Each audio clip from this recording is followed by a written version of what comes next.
నమస్తే, welcome to Aadya media. నేను మీ స్వర్ణ. Hello Balu. Hi స్వర్ణ. Balu, civils కి సంబంధించిన ర్యాంకులు నిన్న విడుదలయ్యాయి. సో మనం అది చూసుకున్నట్లయితే టాప్ 10 మంది వరకు కూడా, ముఖ్యంగా అందులో 4 ఆడపిల్లలే ఉన్నారు వివిధ రాష్ట్రాలకి సంబంధించి. అండ్ మన తెలుగు అమ్మాయిలు కూడా మంచి ర్యాంక్స్ వచ్చాయి, రైట్? ఫస్ట్ ఆఫ్ ఆల్ ఏం చెప్తారు? అంటే దాదాపుగా ఏంటంటే కేంద్ర ప్రభుత్వం అంటే యూనియన్ పబ్లిక్ సర్వీస్ కమిషన్ అంటారు, యూపీఎస్సీ అంటాము. ఇది దీంట్లో ఐఏఎస్, ఐపీఎస్, ఐఆర్ఎస్ ఇట్లా మొత్తం 4 కేటగిరీల్లో వీళ్ళకి ఇవి ఉంటాయి. దీనికి సంబంధించి దాదాపుగా 5,73,000 మంది దీంట్లో రాత పరీక్షకి దీంట్లో రాయిగా, దాంట్లో నుంచి దాదాపుగా 13,090 మంది మెయిన్స్ కంటాం, ఆ మెయిన్స్లో సెలెక్ట్ అయ్యారు. దాంట్లో నుంచి 933 మంది సర్వీసెస్కి ఎంపికయ్యారు. ఈ మొత్తం ఈ ఓవరాల్ ప్రక్రియ మొత్తం ఏదైతే జరిగిందో, ప్రతిసారి కూడా మనకి యూపీఎస్సీ జరిగిన ప్రతిసారి కూడా ఏదో ఒక ఇష్యూ మనకి వెంటాడుతూ ఉంటుంది. పేపర్ లీక్ అనో, లేకపోతే ఇతరితర అనో, లేకపోతే దానికి చాలా పెండింగ్ అనో. మనకి గ్రూప్ 1, గ్రూప్ 2, గ్రూప్ 3, ఏదైతే గ్రూప్ 4 ఇట్లా 4 కేటగిరీలు ఉండేవి. అందులో గ్రూప్ 3 అయితేసి దాంట్లో ఉన్నటువంటి కేటగిరీలని ఇప్పుడు గ్రూప్ 2లో పెట్టడము. ఈ గ్రూప్ 1 దానికోసం చాలా కాలంగా వేచి ఉండడం మనకి పరిపాటిగా మిగిలింది. తాజాగా నిన్న విడుదలైన 2022లో పరీక్ష రాసినటువంటి వాళ్ళు మొత్తం 5,37,000 మంది రాయగా 937 మంది మాత్రమే అందులో సెలెక్ట్ కావటం. ఇందులో గర్వించదగ్గది, ఆనందపడ్డ విషయాలు ఏంటంటే 2 అంశాలు ఉంటాయి.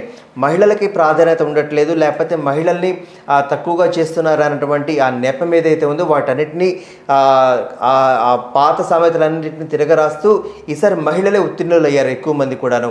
మొదటి 4 స్థానాల్లో వాళ్ళు ఫస్ట్ 10 ర్యాంక్స్లో 6 మహిళలు ఉండడము, అదేవిధంగా ప్రతి 100 మందిలో 4 తెలుగు వాళ్ళు ఉండడం మరొక గర్వకారణం. ఖచ్చితంగా అటు తెలంగాణ రాష్ట్రం కావచ్చు, ఇటు ఆంధ్రప్రదేశ్ రాష్ట్రంలో కావచ్చు, ప్రతి 100 మందిలో 4 తెలుగు వాళ్ళు కావడం మరింత గర్వకారణంగా ఉంది. ఏది ఏమైనప్పటికీ కూడాను కేంద్ర ప్రభుత్వం ఇటువంటి పబ్లిక్ సర్వీస్ కమిషన్స్ని అంటే ఎక్కడెక్కడ ఏ స్థానాల్లో మనకి ప్లేసెస్ ఖాళీలు ఉన్నాయో గుర్తించి వాటికి పరీక్ష పెట్టడము, వాటికి సంబంధించి ఎంతో కాలంగా రాయటము, మరీ ముఖ్యంగా ఆడవాళ్ళు ఈసారి రాయటం. దీంట్లో కొంతమంది ఆల్రెడీ ఏదో ఒక ప్లేస్లో ఉద్యోగం చేస్తున్న వాళ్ళు కొంతమంది ఉంటారు, లేకపోతే కొంతమంది తొలి ప్రయత్నంలో ఉంటుంది. ఈ పబ్లిక్ సర్వీస్ కమిషన్ రాయడానికి మనకి 4 అటెంప్ట్స్ మాత్రమే మనకు అవకాశం ఉంటుంది. అంటే ఒక 4 అటెంప్ట్స్ చేసిన తర్వాత మనకి దాంట్లో ఉత్తీర్ణత సాధించకపోతే మనకు అవకాశం కోల్పోతాము. అప్పుడు వాళ్ళకంటే ఐఏఎస్కి వదిలేసి మళ్ళీ వేరే ఎగ్జామ్స్ ప్రిపేర్ అవుతుంటారు. ఆర్డీఓ లాంటి వాళ్ళతో, లేకపోతే వేరే వాళ్ళు ఎగ్జామ్స్ రాసుకొని అందులో స్థిరపడుతూ ఉంటారు. ఇటువంటి నేపథ్యంలోనే ఇది హైయెస్ట్ ర్యాంక్డ్ బ్యూరోక్రసీ. ఒక ఐఏఎస్ కావచ్చు, ఒక ఐపీఎస్ కావచ్చు, ఒక ఐఆర్ఎస్ కావచ్చు, వీళ్ళన్నిటికి సంబంధించి ఒక హైయెస్ట్ బ్యూరోక్రసీ ప్లేసెస్ కాబట్టి దీనికి సంబంధించి నిన్న రావడం ఆనందకరం. ఇందులో ఫస్ట్ 4 ప్లేస్లో ఉన్నటువంటి వాళ్ళు ఎవరెవరు అంటే ఒకసారి తీసుకున్నట్లయితే మొదటి ప్లేస్లో ఇషితా కిషోర్ ఫస్ట్ ప్లేస్లో ఉన్నట్టు మనకు తెలుస్తుంది. రెండో ప్లేస్లో గరిమా లోహియా, అదే మూడో ప్లేస్లో ఉమా హారతి, స్మృతి మిశ్రా, ఇట్లా వరుసగా 1, 2, 3, 4 స్థానాల్లో వీళ్ళ 4 ఉత్తీర్ణత అయినట్టుగా మనం చూస్తున్నాం. వీళ్ళ యొక్క శ్రమ ఖచ్చితంగా అభినందనీయమే. అదేవిధంగా ఫస్ట్ 10 స్థానాల్లో 6 ఆడవాళ్ళు ఉన్నారు, అందులో 2 తెలుగు వాళ్ళు ఉండడం గర్వకారణంగా తీసుకున్నట్లయితే వీళ్ళల్లో కొంతమంది చాలా ప్రయత్నాలు చేస్తున్నారు. ఇక తెలుగు వాళ్ళ విషయానికి వచ్చేసరికి ప్రతి 46 మంది సివిల్స్గా ఎంపికైనట్టుగా, తెలుగు రాష్ట్రాల్లో 46 మంది సివిల్స్కి ఎంపికైనట్టుగా తెలుస్తుంది. ఓవరాల్గా ఏదైతే ఉందో దీని నియామకాలు తొందరగా పూర్తి చేసి వీళ్ళకి పోస్టింగ్స్ ఏవైతే ఉంటాయో తొందరగా ఇస్తారని చెప్పేసి మనకి ఖచ్చితంగా తెలుస్తుంది. ఏది ఏమైనప్పటికీ కూడా మహిళలు ముందుకు రావడం చాలా ఆనందకరమైన విషయం. ఓకే, ముఖ్యంగా ఇంతకుముందు అమ్మాయిలు అంటే వంటింటికే పరిమితం అనేవాళ్ళు. ఇలాంటి ర్యాంకర్స్ ఎవరైతే ఉన్నారో ఎక్కువ పర్సంటేజ్ అబ్బాయిలకు వచ్చేసరికి అమ్మాయిల్ని చిన్న చూపు చూసేవారు చదువులో. బట్ ఇప్పుడు మనం చూస్తున్నాం 10th ఫలితాల్లో, ఇంటర్ రిజల్ట్ లో ఇప్పుడు ఐఏఎస్ లాంటి టాప్ ఎడ్యుకేషన్ సిస్టమ్ కి సంబంధించి ముందుగా మహిళలు ఉంటున్నారు. ఒక రకంగా చెప్పాలంటే వీళ్ళకి చక్కటి విద్య కూడా అలానే అందుతుంది అని కూడా మనం అనొచ్చు, రైట్? అంటే కోచింగ్ సెంటర్ త్రూ కావచ్చు.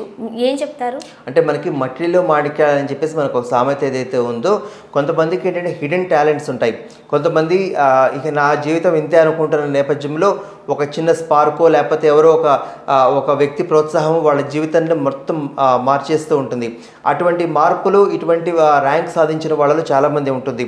మనం ప్రతిసారి మనం చూస్తుంటాం, ఇంటర్లోనో లేదా 10th లోనో రంగంలో లేకపోతే ఒక మెడికల్ సంబంధించిన వాళ్ళలో ఒక 2% ఇట్లాంటి మట్టిలో మాణిక్యాలు మనకి మెరుస్తూ ఉంటాయి. వీళ్ళకి ఎటువంటి అవకాశాలు కానీ ఫెసిలిటీస్ కానీ ఏముండవు. చాలామంది ఏమన్నారంటే ఫెయిల్ అయిన వాళ్ళు, సక్సెస్ కాలేని వాళ్ళు వేరే వాళ్ళకి నెపం నెడుతూ ఉంటారు. మాకు ఇంట్లో ఫ్యాన్ లేదు, నాకు లైట్ లేదు, నాకు కాలేజ్కి వెళ్ళడానికి నాకు ఒక 10 లక్షల కారు లేదు.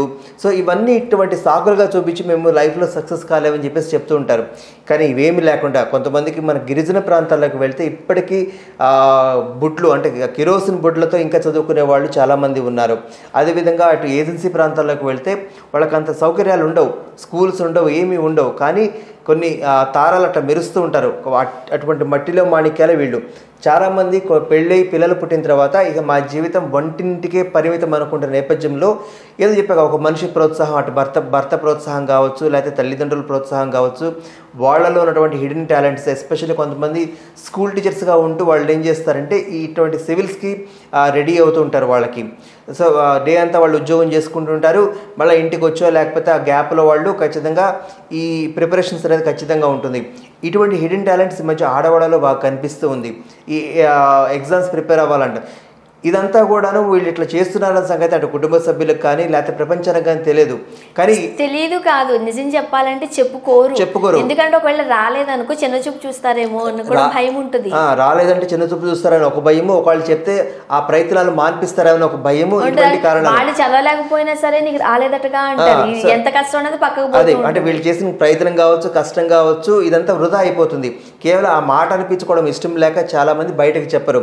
ఉదాహరణకు సానియా మిర్జా తీసుకుంటే ఆ మ్యాచ్ గెలిచేదాకా కూడా సానియా మిర్జా ఎవరనేది మనకు అసలు ప్రపంచం తెలియదు, అన్లెస్ అదర్వైజ్. అంటే ఒక సక్సెస్ అయి మాత్రమే మన గురించి మాట్లాడుకోవాలి అనడానికి ఇటువంటి ఆడవాళ్ళ యొక్క సక్సెస్ స్టోరీస్ ఖచ్చితంగా ఎంతోమందికి నిదర్శనాన్ని ఇస్తాయి, ఎంతోమందికి తార్కాణంగా నిలుస్తుంటుంది.